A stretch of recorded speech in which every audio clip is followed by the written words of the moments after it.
Hi guys. So when it comes to this case with David Mahi and this young lady, I have tried very much to sit on the sidelines and just observe to see exactly what the authorities would do with this case. And I don't think our government is very aware how important this case is to Nigerians because number one, for decades the only people who are being held accountable for situations like this, and even as small as just stealing a bread, have always been the poor. When accountability is supposed to go round.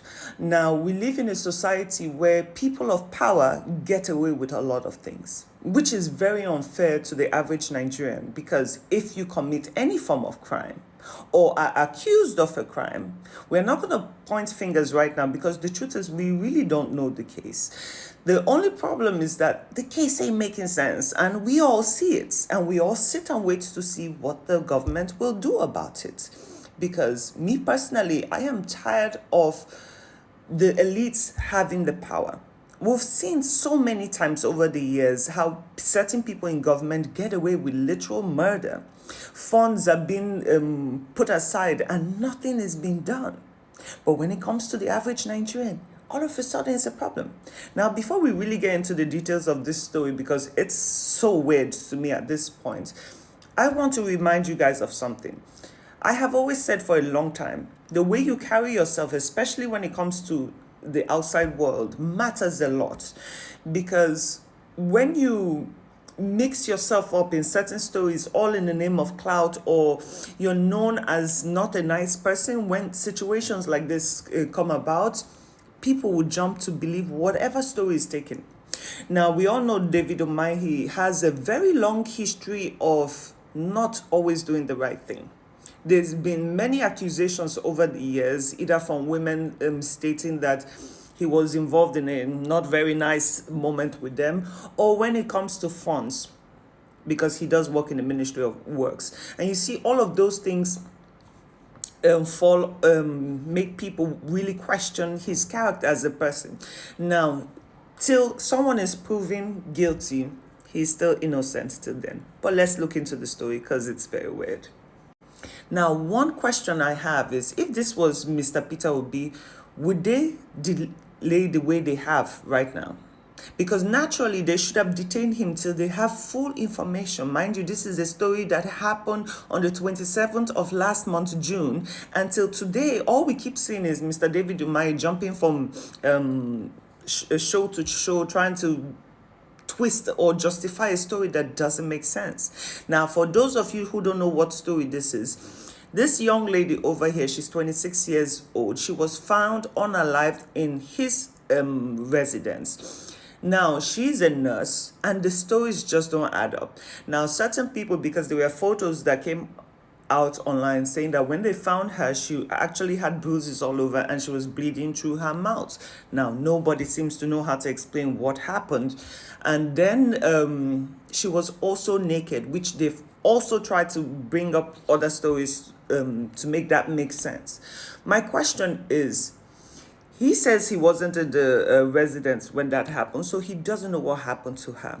But all of a sudden, she was with another girl in the house, which she, at this point, is not giving any information to the public, which I find weird. Because naturally, your friend just got unalived, whether it was a health issue or who knows what she was involved with. You're supposed to come and state what happened, but everybody is silent.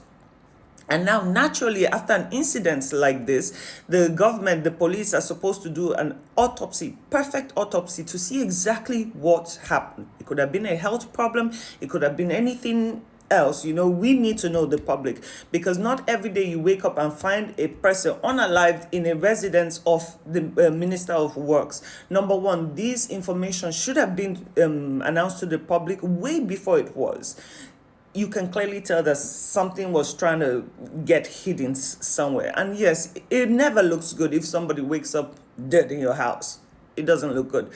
Now, from him claiming that he wasn't at the residence to all of a sudden claiming that she was on the phone with her boyfriend a few minutes before she passed away. How do you know all that information? Now, of course, the typical thing to do, and this is not me throwing blames, because the truth is we don't know. It just doesn't make sense.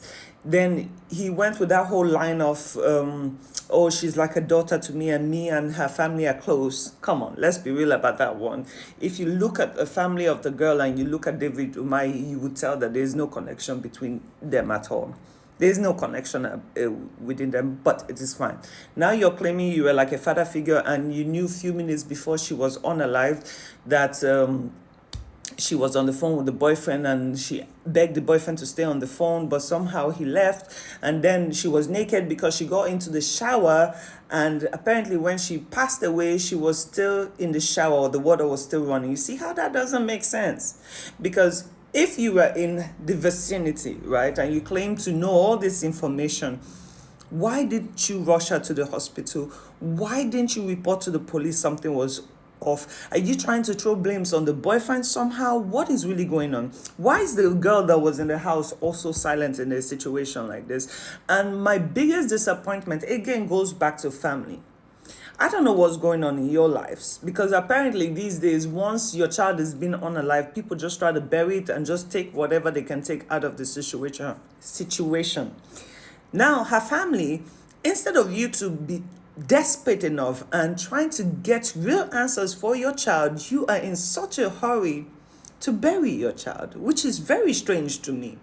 Because what it shows the public is that either you're being blackmailed, or either you have been compensated for the loss of your child, because no right-minded parents will ever shift justice away just because it's a popular person or an elite person and just push it away and say, oh, let's just bury it. That is your child. That is your child you raised for 26 years. So naturally, you should want to know what's going on. But the fact that you are insisting so much on burying your child is a huge red flag for the rest of us. Because who does that? Now there are stories, he also came out to say, oh, he really wants the autopsy to come out. Like, he says one thing, but everyone else who is involved in this case keeps saying the other something else, which is not making sense. Naturally, this is not just an ordinary case, and Nigerians want to know that if he is found guilty, he should face the full wrath of the law. But like I said earlier, when it comes to elites in Nigeria, nothing has ever been done. And I just want the government to know that we are watching you guys and seeing how you move on this case, because there's no reason that he would feel so much confidence to come out and make different speeches that do not even align. By my own observation, they don't align. There's a certain kind of it happened situation.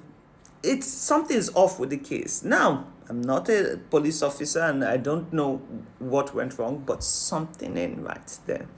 Number one, I hear that certain group of people have actually sued them to court because they want to know exactly what is happening with this case. And also now the police are insisting on an autopsy. Now, why I never trust the police, sadly, is because in recent times we have seen that when money exchanges hands, they are ready to bury anything. But on this case, it would be so unfair to this young lady not to get justice, or for her family not to even understand what is going on. So this is me honestly just appealing to the police and to the government to do the needful, because I am so tired of every day. It's always one story or the other. If it's the poor, who either they're being oppressed by people in power with their security or whatnot. I'm tired of seeing people just go unpunished for something that they should be punished for. Now, this is me still not saying he is guilty, but the fact that your stories don't match up, that already is a red flag. And we Nigerians would love to know. We Nigerians we want to see accountability in all forms when it comes to our national budget and everything. This case is not a small case that you just throw under the rug and say, oops, it didn't happen. The fact that it wasn't even announced to the police on time and Sahara newspaper had to come out to speak about it first is fishy, I'm sorry to say. But we're going to keep sitting on the sidelines and watching, because I want to see how this one ends. And for the family of the girl, if you do not ask for accountability to find out what's going on with your daughter, you practically are part of the people who unalived your child. And that's all I'm going to say for this.